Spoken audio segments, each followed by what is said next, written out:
রংপুরের ফুসফুসে, অথচ গন্ধে থাকা যাচ্ছে না। এই শ্যামা সুন্দরীকে নিয়ে অনেক ইতিহাস রয়েছে।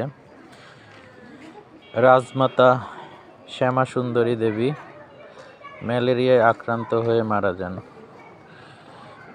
মায়ের স্মরণে দানশীল রাজা জানকী বল্লভ সেন 1890 সালে এই খালটি খনন করেন। এই শ্যামা সুন্দরী খাল যখন খনন করা হয় তখন এর 16 কিলোমিটার দৈর্ঘ্য ছিল, প্রস্থ ছিল 100 ফুট এবং গভীরতা ছিল 40 ফুট।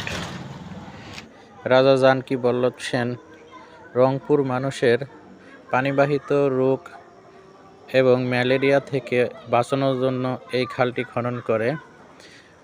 কালের প্রবর্তনে আজকে এই খালটি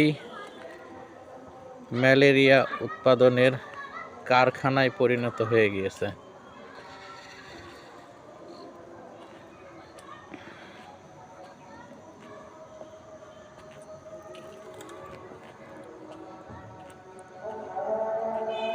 তো সবাই ভালো থাকবেন,